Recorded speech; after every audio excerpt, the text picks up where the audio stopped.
Paulo aos Colossenses capítulo 1, a partir do versículo 13.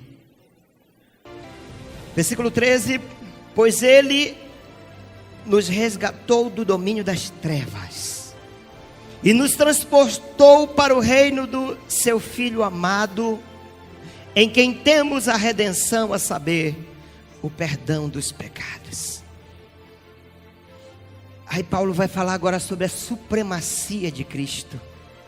Ele é a imagem do Deus invisível, o primogênito sobre toda a criação, pois nele foram criadas todas as coisas nos céus e na terra, as visíveis e as invisíveis, sejam tronos, sejam soberanias, poderes ou autoridades. Todas as coisas foram criadas por ele e para ele. Ele é antes de todas as coisas e nele tudo subsiste. Ele é a cabeça do corpo, que é a igreja. É o princípio e o primogênito dentre os mortos, para que em tudo tenha supremacia, pois foi do agrado de Deus que nele habitasse toda a plenitude, e por meio dele reconciliasse consigo todas as coisas, tanto as que estão na terra quanto as que estão nos céus, estabelecendo a paz pelo seu sangue derramado na cruz. Aleluia. Jesus, tu és maravilhoso. Jesus, tu és incomparável. Jesus, tu és indispensável, Senhor. Tu és absolutamente precioso e preciso para o homem. Jesus, tu és inteiramente necessário. Jesus, tu és definitivamente e deliberadamente imprescindível para a vida da humanidade. Tu és imprescindível para a minha vida, Senhor. Obrigado, meu Deus. Obrigado, meu Senhor. Jesus é necessário para você. Jesus é imprescindível para a sua vida. Jesus é imprescindível e necessário para a sua família. Você não pode viver sem Ele. Ninguém pode viver sem Jesus. Por quê? Porque só Ele é Deus. Diga, só o Senhor é Deus. Só o Senhor é Deus.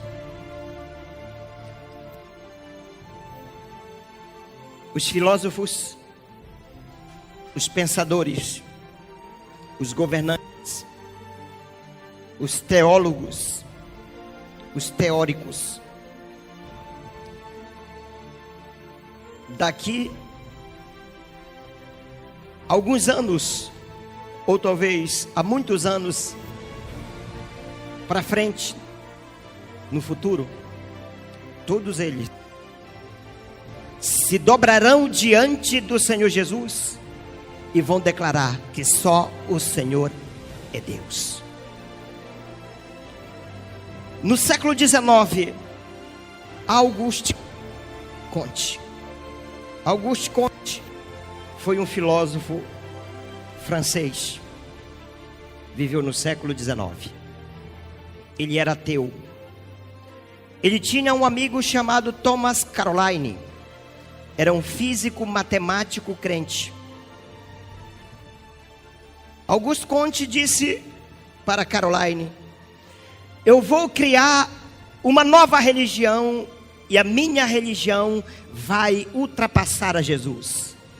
Vai ultrapassar em muito o cristianismo. E Caroline perguntou para Comte: como se chamará a sua religião? E Auguste Comte respondeu: se chamará positivismo. O positivismo, ele vai ultrapassar em muito o cristianismo. E Conte disse para Caroline: na minha religião, só é aceitável aquilo que é percebido por meio dos sentidos, ou seja, apenas a matéria. O que interessa para mim é a matéria. Aquilo que não pode ser visto, aquilo que não pode ser tocado e aquilo que não pode ser ouvido, na minha teoria, não é aceito, é rejeitado. Portanto, ele disse: eu rejeito a Deus, eu rejeito a Jesus. Não há Deus, Deus não existe, Jesus não existe, porque eu não posso vê-lo, eu não posso tocá-lo e eu não posso ouvi-lo.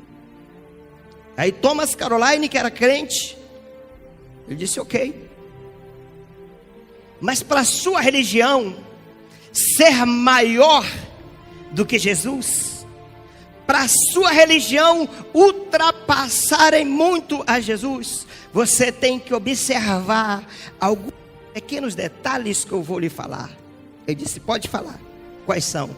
Primeiro, para você fundar uma religião e ser maior que Jesus, você tem que ter nascido de uma mulher virgem.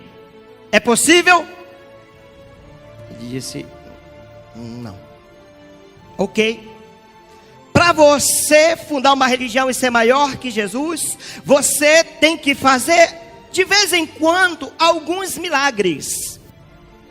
Você tem que fazer paralítico andar, você tem que curar leproso, de vez em quando você tem que dar vista aos cegos, você tem que andar sobre as águas. É possível? Ele pensou: isso não. Mais um detalhe: você tem que morrer, 3 dias depois ressuscitar e fazer todo mundo acreditar que você está vivo. Ele pensou, parou, dobrou os joelhos, levantou as mãos para os céus e disse: só Jesus é Deus, só Jesus é Deus, só Jesus é Deus. É impossível ser parecido com Jesus. Aleluia. Nada e ninguém se compara a Jesus. Nada e ninguém pode ser maior do que Jesus. Jesus não é um mito. Jesus existiu. Jesus não foi só uma figura mítica ou mística, como alguns querem atribuí-lo o título. Não. Jesus, ele existiu. Jesus é real. Jesus existiu como eu e você existimos. Jesus é real. Jesus não é mito. Agora, a grande questão do cristianismo é como provar isso. Se algum ateu chegar com você e pedir provas da existência de Deus, e se ele falar: eu não quero Bíblia, eu não quero que você explique pela Bíblia. E nós temos que estar preparados, porque Pedro, ele fala que nós precisamos estar preparados para defender a nossa fé. Se alguém chegasse com você e pedisse provas da existência de Jesus, provas extra-bíblicas, o que você responderia? Essa é a grande questão do cristianismo. Mas, pois, muito bem, Jesus existiu, mas muitas pessoas, principalmente ateus, pensadores, escritores, têm dúvidas da existência de Jesus Cristo. Eles sempre perguntam: será Jesus foi um mito? Foi uma farsa? Jesus é a realidade. Muitos dizem: Jesus, Deus e Jesus não passam de histórias, de lendas, de ficções inventadas pela igreja para fazer com que as pessoas de mente fraca creiam em um Deus. Foi o que escreveu Deberto Aquino, escritor da revista Época, dizendo que Jesus é a maior ilusão da humanidade. quais as evidências.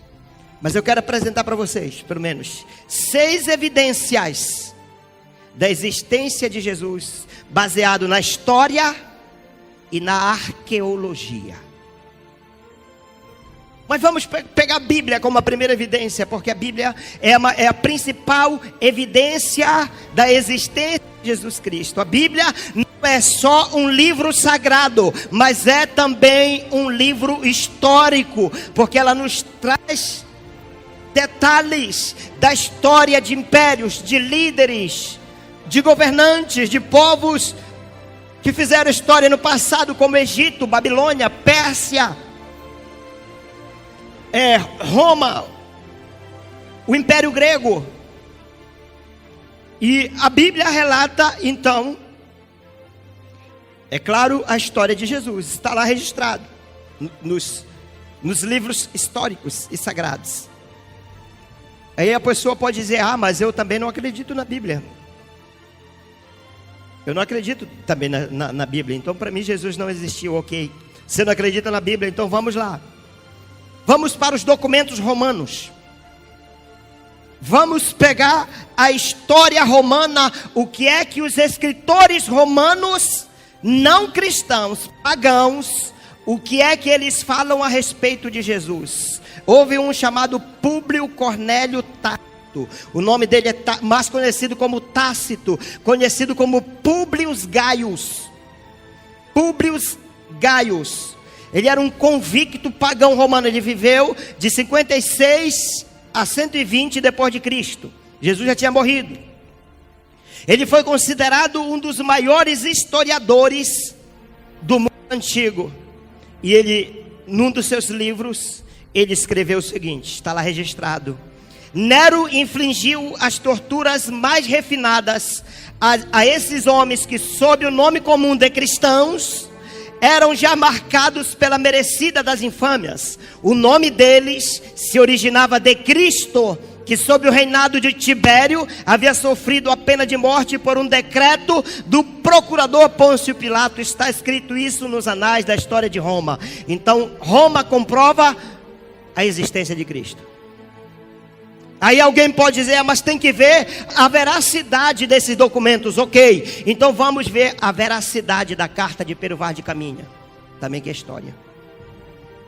Por que acreditam na carta de Pero Vaz de Caminha? E quando se refere a Deus, quando se refere a Jesus, colocam em xeque. Então vamos pedir a veracidade do descobrimento do Brasil. É história também. Outro cara, outro romano, outro documento conhecido como Carta de Plínio, de 62 a 114 depois de Cristo. Plínio foi um procônsul de Jerusalém. E ao escrever uma carta, ele escreveu na época uma carta ao imperador Trajano. Ele relatou o seguinte: na época que a igreja estava sendo perseguida e que os cristãos estavam sendo mortos, eles eram forçados a negar a Jesus. Olha aqui o procônsul escreve para o imperador: os verdadeiros cristãos jamais maldizem a Cristo. Eles cantam hinos a Cristo como a um Deus. Você entendeu o que eu falei? Os verdadeiros cristãos jamais maldizem a Cristo. Eles cantam hinos a Cristo como a um Deus. A igreja primitiva. Evidência de que Jesus não é uma farsa. Outra obra, a obra conhecida como os 12 Césares. Há um historiador romano, um biógrafo romano chamado Suetônio. Aí ele escreve em um dos seus livros, no 5º livro dessa obra, ele escreve para o imperador Tibério. Ele escreve o seguinte: expulsou de Roma os judeus, que instigados por um tal Cristo, provocavam frequentes tumultos. Vá anotando essas provas. Quando te pedirem provas da existência de Cristo, vá anotando esses documentos, que são documentos que comprovam, além da Bíblia, que Jesus existiu. Está nos anais da história romana. Agora vamos para os historiadores antigos. Você já estudou o historiador Flávio Josefo. Flávio Josefo, ele viveu na época de Jesus. Ele é conhecido como o maior historiador judeu.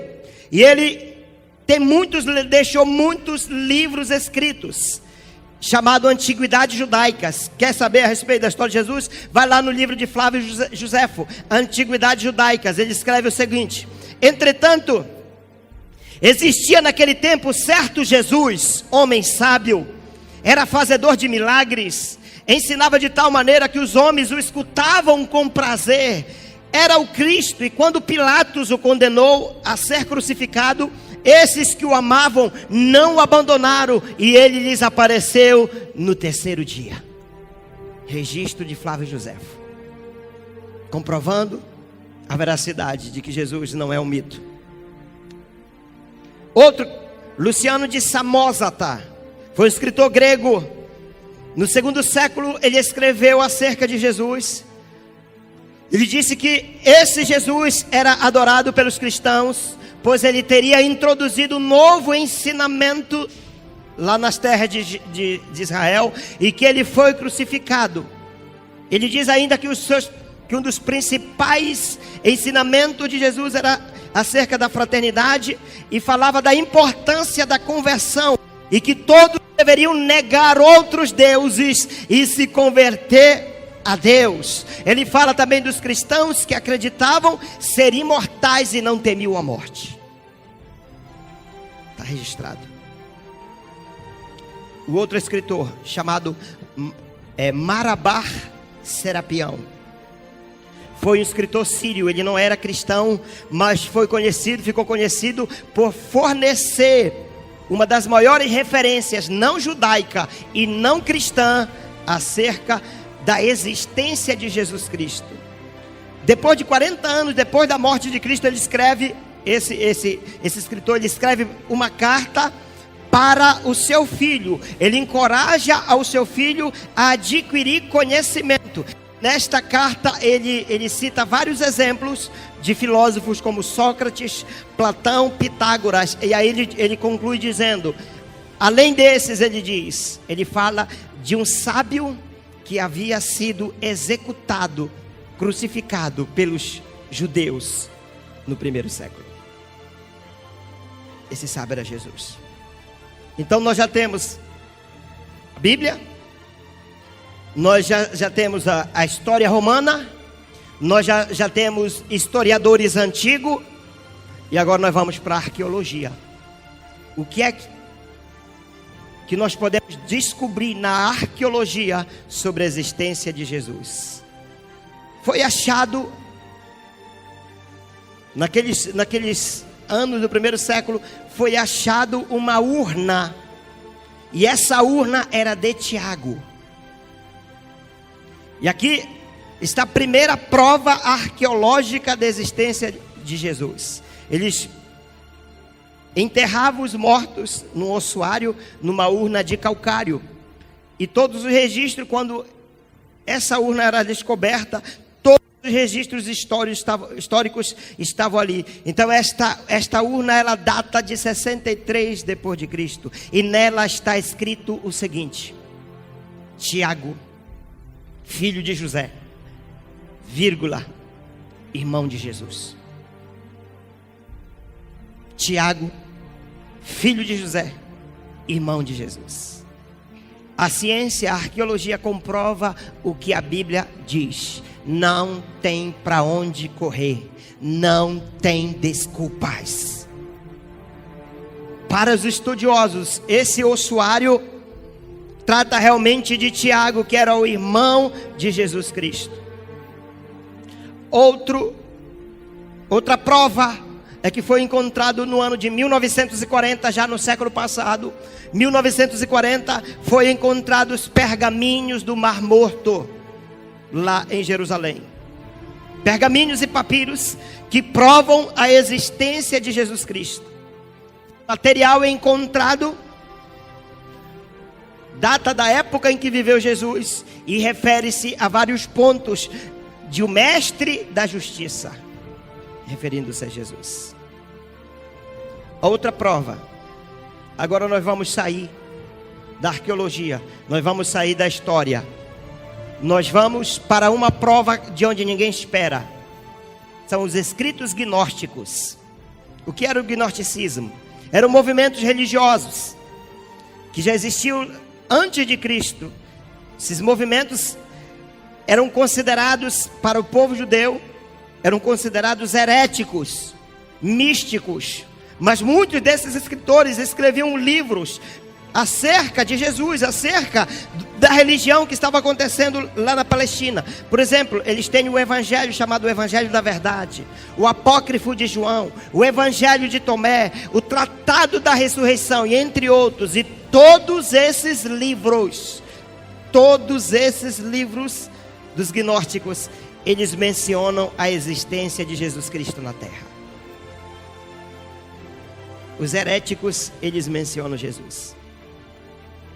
E a sexta e última prova é a metodologia científica. Existe um método na ciência chamado de a múltipla confirmação.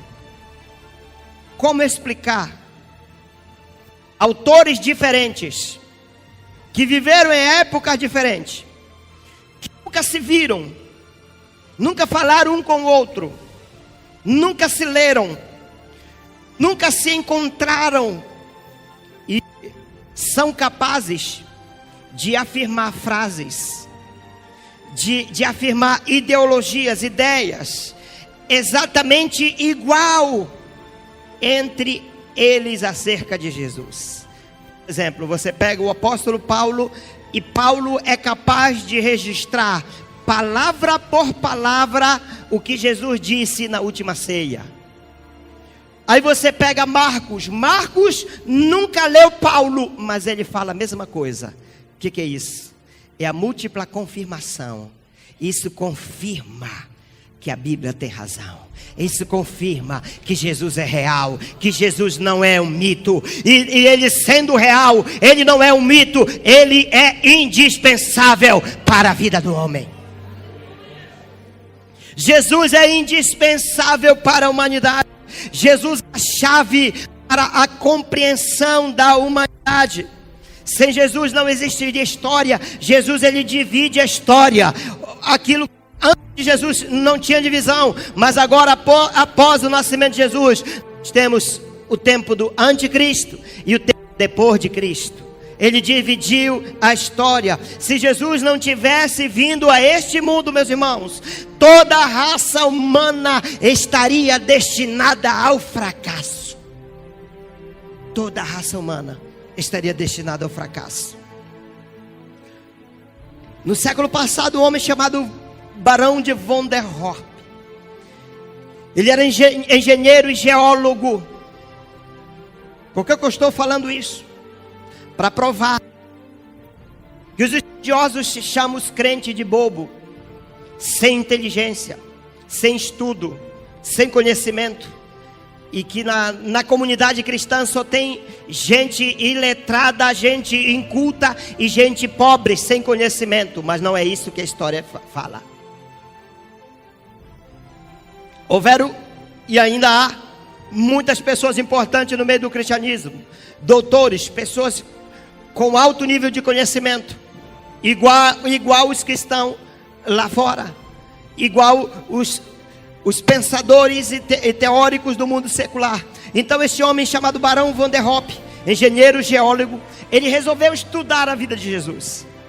E ele chegou à seguinte conclusão: os tempos antigos e modernos adquirem sentido apenas em Jesus. Somente Ele é a chave para a compreensão da história. Sem Jesus, toda ela não faz sentido. Sem Jesus, a história e a vida não faz sentido. Sem Jesus, a nossa vida não tem sentido. Sem Jesus, a nossa vida é um vazio existencial. Jesus, de Deus, quando Ele criou o homem, Ele deixou um vácuo. Ele deixou um vácuo, um vazio dentro de nós. E esse vazio, ele não pode ser preenchido pelo sexo. Ele não pode ser preenchido por mulheres. Não pode ser preenchido por drogas. Não pode ser preenchido por dinheiro. Não pode ser preenchido por prazeres. Só pode ser preenchido por Deus, quando o Espírito Santo vem e passa a habitar dentro de nós.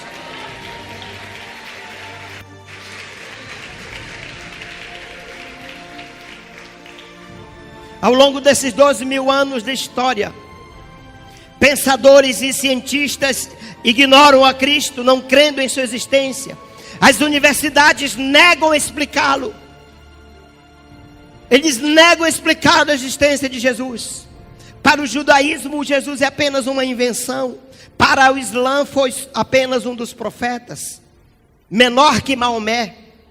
Para os católicos, Jesus foi apenas o filho de Maria. Mas para nós, os cristãos, Jesus fez essa pergunta para os seus discípulos: quem o povo diz que eu sou? Eles responderam, alguns dizem que é Jeremias, outros dizem que é Elias, outros dizem que é algum dos profetas. E vocês que estão comigo, vocês que estão junto de mim, quem vocês dizem que eu sou? Pedro se levantou e disse: tu és o Cristo, o Filho do Deus vivo.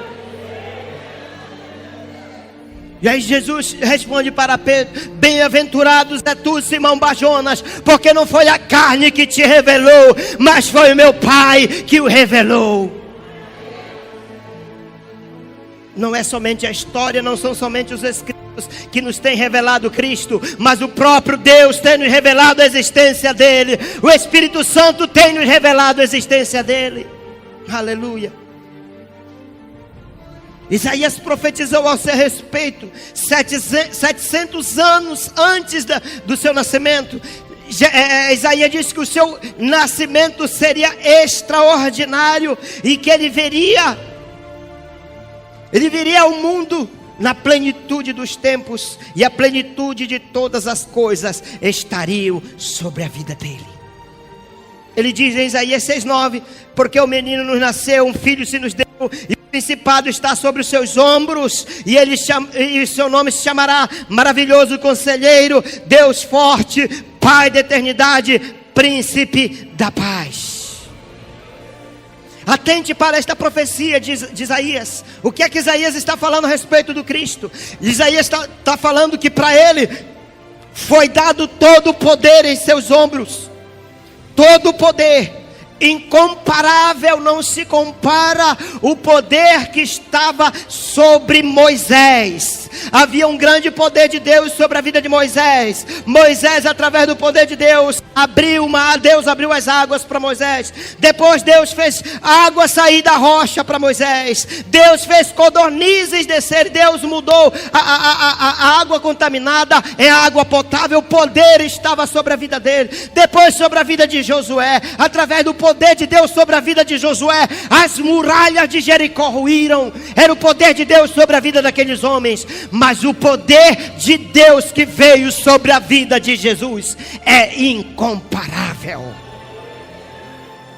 Já começa pelo seu nascimento. Nunca na história, e nunca antes nem depois, alguém teve um nascimento tão extraordinário como o nascimento de Jesus. Todo o poder pertence a Jesus. Todo o poder pertence a Jesus. Ele tem poder, o nome dele tem poder, porque Deus deu o nome que está acima de todo nome, para que o nome de Jesus, todo o joelho se dobre, no céu, na terra e debaixo da terra. Isaías diz que ele é maravilhoso conselheiro. O que é isto? O homem mais sábio que viveu antes de Jesus foi Salomão. Salomão foi privilegiado por uma sabedoria vinda de Deus. Mas a sabedoria que estava em Salomão não se compara, porque a sabedoria, a plenitude da sabedoria de Deus veio sobre Jesus. Plenitude, ele é a plenitude de tudo. Isaías diz que ele é Deus forte. Olhe para o passado, olhe para Sansão. a fortaleza, o poder, a força de Deus estava sobre Sansão. Olhe para a bravura de Davi e a piedade de Davi. Mas a plenitude do poder de Deus, a plenitude da força de Deus, não estava sobre Sansão, estava sobre Jesus. A força, o poder de Deus. Isaías diz que Ele é Pai da eternidade, ou seja, Ele é Pai para sempre. Ele recebeu as bênçãos dadas a Abraão. Abraão recebeu as bênçãos como pai da humanidade, como pai das famílias, no qual dele iria emanar toda sorte de bênçãos para a família. Mas a bênção de Abraão era limitada, porque a plenitude das bênçãos de Deus para a vida pessoal, para a família, está sobre a vida de Jesus, Pai da eternidade.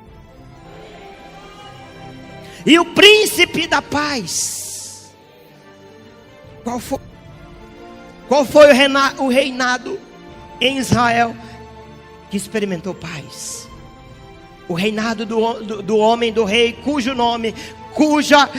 radical do nome é Shalom, de paz. Shilomó, Salomão, filho de Deus. No reinado de Salomão não teve uma guerra.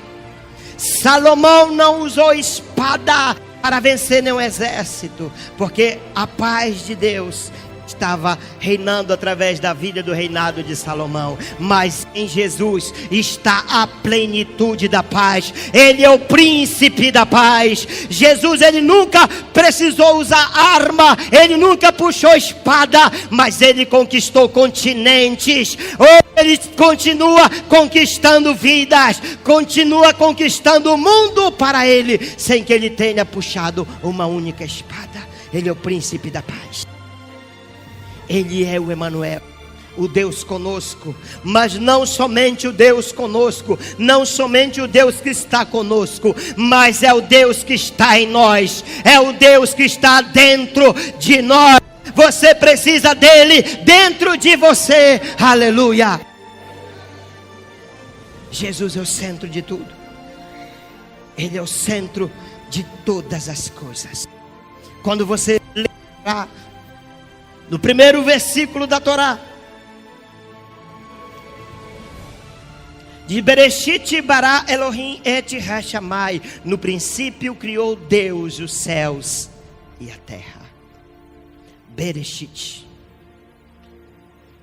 Para muitos, Bereshit significa no princípio, referindo-se a um princípio de tempo, mas não é.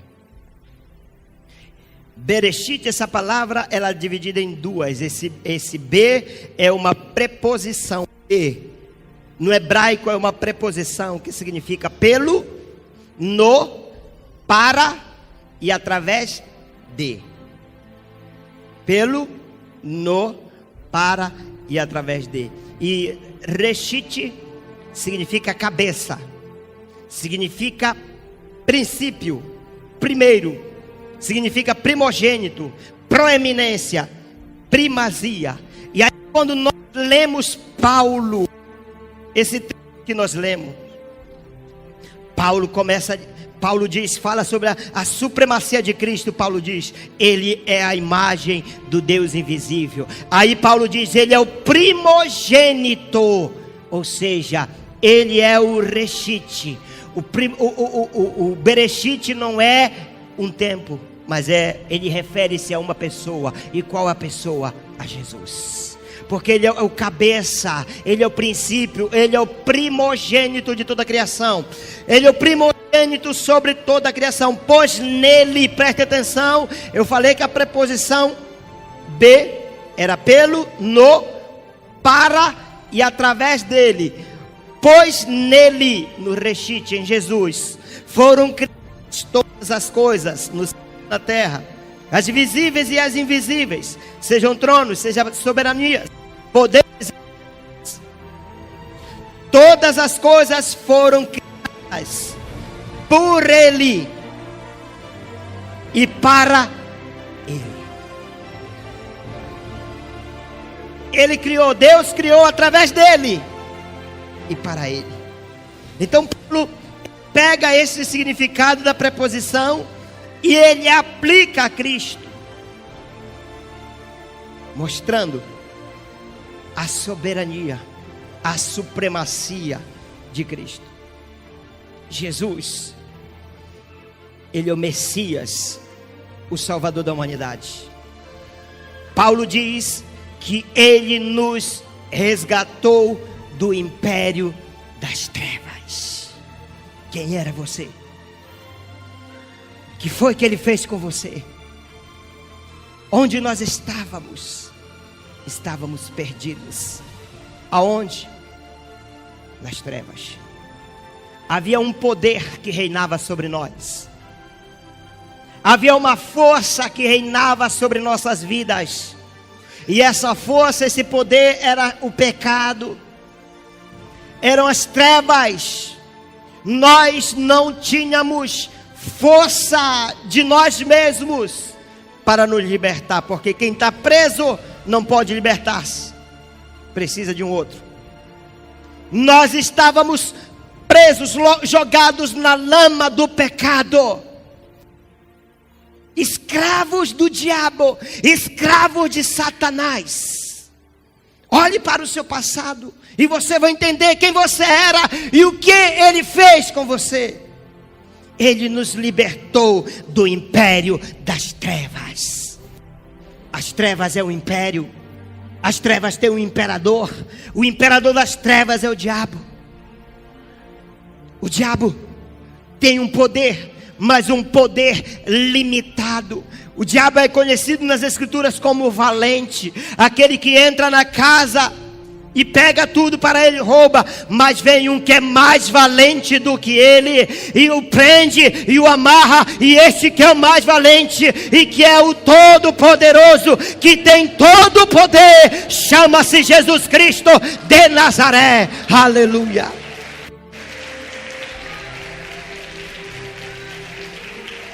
Porque ele não é somente o Filho de Deus, ele é o próprio Deus. Ele é a imagem do Deus invisível. Nós não podemos ver Deus, é invisível. Mas na época que Jesus viveu na terra, ele era tocado, ele era palpável, ele era audível, porque ele viveu entre nós. O Verbo se fez carne e habitou entre nós. Então ele é a imagem do Deus invisível, o primogênito, ou seja, o rechite de toda a criação. Pois nele, diga nele, onde você vê nos escritos de Paulo, escrito nele, por ele, para ele, está se referindo a Cristo. Pois nele foram criadas todas as coisas, tudo foi criado por meio dele, por intermédio dele, para ele. Ele é o cabeça, ele é o primogênito de toda a criação, é o princípio para que tudo nele tenha primazia. Tudo que existe foi feito por ele. Quando a pessoa pensar em falar contra Deus, em falar contra Jesus, ela tem que entender que tudo, inclusive a vida dela, foi feito por ele e para ele. Tudo pertence a Jesus. Todas as coisas foram criadas por ele, inclusive a minha vida e a sua. Então Bereshit não é um tempo, Bereshit é uma pessoa. Então, através de Jesus, Deus criou todas as coisas. Quando você lê os escritos de João 4 diz que nele está a vida. Diga, nele está a vida. Por isso que Jesus é indispensável para a humanidade. Nos anos 90, alguém escreveu uma música que diz, a letra diz o seguinte: quem tem Jesus tem tudo, quem não tem Jesus não tem nada. Quem está com Jesus tem a vida, pois vida eterna ele dá. Isso é verdade. Jesus é indispensável para a vida humana, porque ele é a ressurreição e a vida. Ele é o princípio da existência. Jesus é a fonte da vida. E somente dele os homens recebem vida abundante, nova vida e vida eterna. Amém? Lembra de Jó? Seguinte a respeito dele: o Espírito de Deus me fez, e o sopro do Todo-Poderoso me dá vida. Ele tirando o sopro, já era. Ele tirando o oxigênio, já era. A soberba do homem vai para onde? O conhecimento do homem vai para onde? O dinheiro, os bens vão para onde? Se ele tirar o sopro de vida. O Espírito de Deus me fez. Você não provém da ameba. Você não é primata. Nós não viemos do macaco como ensino nas universidades. O Espírito de Deus me fez, e o sopro do Todo-Poderoso me dá vida. Aleluia. Ele é a ressurreição e a vida. Ele foi o primeiro a ressuscitar. Não foi Lázaro, não foi a filha de Jairo, não foi o filho da viúva de Naim. Eles não ressuscitaram. Eles foram vivificados, porque quem ressuscita nunca mais morre. Por isso que Jesus venceu a morte. Por isso que através dele os nossos pecados são perdoados, porque ele venceu a morte. Ele ressuscitou. Jesus é indispensável. Sabe por que Jesus é indispensável? Porque Jesus é o pão da vida. Ele diz: eu sou o pão da vida. Jesus como pão é o nosso alimento. A fome, meus amados, é uma das experiências mais dramáticas da vida humana. Produz sofrimento. A fome produz inquietação, desespero e até mesmo a morte. Quem já ficou com fome sabe do que eu estou falando. Jesus é o alimento da alma. Ele que alimenta a nossa alma. Ele é indispensável para a nossa sobrevivência espiritual. Ele é o sustento e o sustentador da vida humana. Certa vez alguém falou e disse: eu tenho 20 anos de igreja, e eu penso que esses 20 anos foram tempos perdidos, porque eu ouvi muitas mensagens do meu pastor, e eu me lembro de umas duas, e provavelmente também ele não se lembre das mensagens que ele pregou. Então não faz muito sentido estar na igreja. Aí o outro pulou do outro lado: eu estou casado há 20 anos. Há 20 anos minha esposa faz comida para mim. Todos os dias eu me alimentava e me alimento da comida da minha esposa.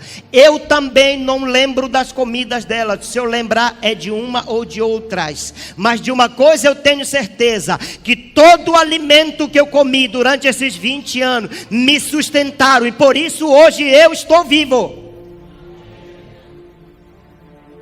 Você tem 20 anos de igreja? Eu não lembro das mensagens que foram pregadas, mas essas mensagens é o alimento que tem te sustentado vivo. E é por isso que você está aqui. Quando você vem na casa de Deus, você é alimentado, porque esse aqui é o verdadeiro alimento da alma. Jesus é o nosso principal alimento. Aleluia. Aleluia. É imprescindível para nós. Ele é o verbo da vida, palavra da vida. Ele diz que a palavra que procede da boca de Deus chama a existência, e é por ela que nós devemos viver. Nem só de pão, do feijão, do arroz, do tambaqui, do jaraqui viverá o homem, mas de toda a palavra que procede da boca de Deus. Está aqui a boca de Deus. Está aqui a profecia. Nós não somos pastores de profecia, porque a profecia é esta. Quer falar com Deus? E quer que Deus fale contigo? Abre a Bíblia, porque a palavra de Deus é o alimento para a tua alma. Não anda atrás de profecia nem de profetada, mas anda atrás da palavra de Deus, que é o verdadeiro alimento. É o verdadeiro alimento. Alguém nos procurou outro dia: teus pastores são pastores de profecia? Não, nós somos pastor de Bíblia. Nós somos pastor de Bíblia. Porque tem pastor de profecia que não é pastor de Bíblia. Aí é que mora o perigo. Aí é que mora o perigo. Temos que ser pastor de Bíblia. Profecia é dom, não é tudo. Jesus é a palavra. Nem só de pão viverá o homem, mas de toda a palavra que sai da boca de Deus. Jesus é a fonte da água viva. Você está vendo que o que estou falando de Jesus são analogias de coisas que são imprescindíveis para a nossa existência como pessoa física, como ser humano. Água. Ninguém vive sem água. A água é o líquido mais precioso que existe. É indispensável para a existência de todos os seres que têm forma de vida conhecida no nosso planeta. Cerca de 70% da superfície terrestre é constituída de água e 75% no nosso corpo. Água. Sem água não haveria vida no planeta. Aliás, o homem só foi feito quando houve água, quando choveu, quando houve orvalho para ele regar a terra. Porque a água é indispensável. É indispensável para o bom funcionamento do nosso corpo, do corpo humano. Deixa eu beber porque é preciso. A água é indispensável para a agricultura, para funcionamento de ecossistema, de flora, de fauna, para a produção industrial de larga escala, precisa de água. Para a geração de energia nas usinas hidrelétricas, precisa de água. Evaporação para que haja chuva, precisa de água. Em diversas religiões, a água é considerada, principalmente no cristianismo, um elemento purificador do corpo e da alma. Então Jesus é o elemento purificador mais importante que existe para a vida do homem. Mais importante que existe para a alma do homem. E ele diz: eu sou a fonte da água viva. Jesus, ele diz também que ele é a luz do mundo. Eu sou a luz do mundo. Aquele que me segue. Quantos aqui seguem Jesus? Lá vai.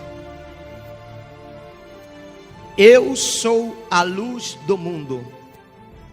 Aquele que me segue não andará em trevas, mas terá a luz da vida. A luz ilumina, a luz da vida. A luz é o início da vida. Luz é a fonte de vida e calor. Aliás, a primeira coisa que Deus fez, que foi que Deus disse? Haja luz. O que foi que ele fez? Ele trouxe a essência dele, porque Deus é luz. Ele trouxe a essência dele para o meio das trevas do caos. A luz ilumina, a luz aquece, a luz purifica, a luz se alastra. Tudo isso é importante para nós. A luz traz conhecimento. A luz resplandece nas trevas da ignorância. Jesus diz que ele é luz. Naquela vida que está vivendo em trevas da ignorância, aquela vida que está perdida, ela precisa de luz. E Jesus é a luz. Jesus é a luz que ilumina todo o caminho. Ele é a verdadeira luz que ilumina todo homem. Cristo é para o homem o que o sol é para o mundo. Se o sol se distanciar do nosso planeta, nós morreremos congelados. Se o sol se aproximar do nosso planeta, nós morremos queimados. É preciso estar numa distância Parece que aqui nós estamos mais perto, né? É verdade, ali é Equador. Estamos mais próximos do sol. É por isso que é quente. Que Deus tenha misericórdia de nós, porque se aproximar mais nós vamos morrer queimados. O sol é vital para a humanidade, assim como Jesus é vital para o homem. Você não pode se distanciar dele, senão seu coração congela. Você só pode se aproximar dele em santidade, senão você é queimado.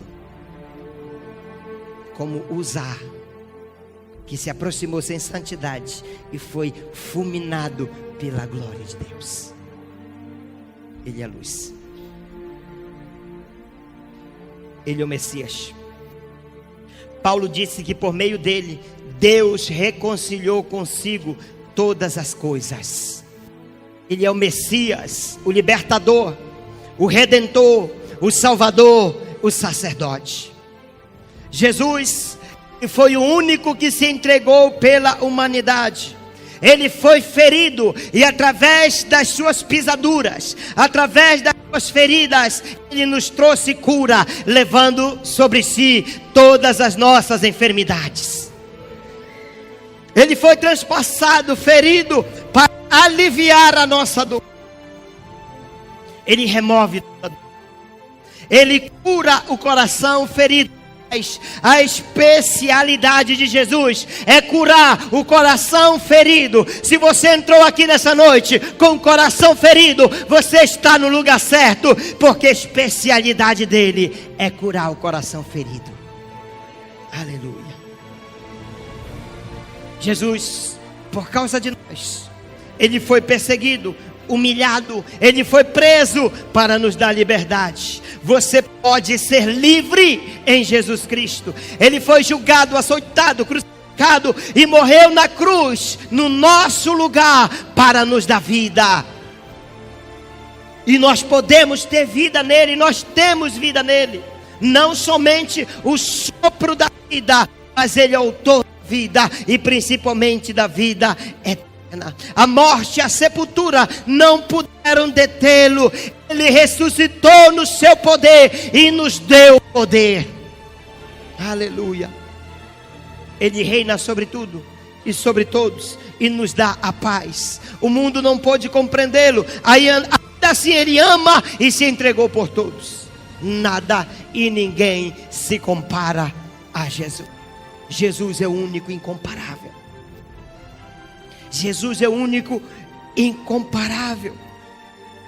Ninguém na história da humanidade, nos nossos dias, ninguém comemora o nascimento de alguém que nasceu há 2000 anos atrás. Ninguém comemora o nascimento e a morte. Não só o nascimento, mas a morte. Comemora-se o nascimento uma vez por ano. Comemora-se a morte pelo menos uma vez por mês. Veja como Jesus é diferente.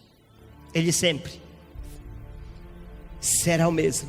Ele sempre foi, é e sempre será impassível, inalterado, invicto. Ele não sabe o que é derrota. Ele não sabe o que é perder uma batalha. Ele jamais será arruinado. O maior de todos, o maior de tudo. Jesus é maior do que todos os governantes. Jesus é maior do que todos os ditadores. Jesus é maior do que o comunismo, do que o socialismo, que arruinaram com a história da humanidade. Na década de 60, uma jovem na União Soviética, uma jovem muito inteligente, era cotada para ser uma estadista da União Soviética, pela sua inteligência e pelo seu grau de conhecimento que aquela jovem tinha. Todos que a conheciam, as universidades, os professores, os governantes, colocavam uma grande expectativa na vida daquela jovem. Certa vez ela foi convidada para dar uma palestra no Kremlin. Nessa época, na década de 60, o presidente russo era Brezhnev. E ela foi convidada para dar uma tese para falar sobre o comunismo e o socialismo, para engrandecer o comunismo e o socialismo. E ela se preparou há meses. Noite anterior, ela estava no seu escritório dando as últimas pinceladas, últimos detalhes da sua palestra. E ela correu o olho na sua biblioteca e ela encontrou uma Bíblia. Ela abriu aquela Bíblia em João 7, 38 e 39. E ela se deparou com a seguinte escritura: e no último dia, o dia da grande festa, Jesus pôs-se em pé e clamou dizendo: se alguém tem sede, venha a mim e beba. Quem crê em mim, como diz a Escritura, rios de água viva serão do seu ventre. Ela leu aquela passagem bíblica: quem crê em mim, quem tem sede, venha a mim e beba. Sabe o que aconteceu com aquela moça? Aquela moça, naquela noite, bebeu de Cristo. No dia seguinte, estava todas as autoridades unidas lá no Kremlin para ouvir a palestra daquela jovem. Aquela jovem inteligente, aguardada por todos. Brezhnev estava lá com toda a sua cúpula. E no momento da apresentação, quando ela pegou a palavra, ela já tinha de Cristo na noite anterior. Ela disse: a minha tese mudou. Aí todos ficaram espantados. Eu irei falar hoje sobre o livro e sobre o homem que mudou a minha vida. Eu irei falar sobre Jesus Cristo de Nazaré. Ontem eu bebi dessa fonte. Ontem ele mudou a minha vida. Fechou o livro e saiu. Certamente que ela foi fuzilada.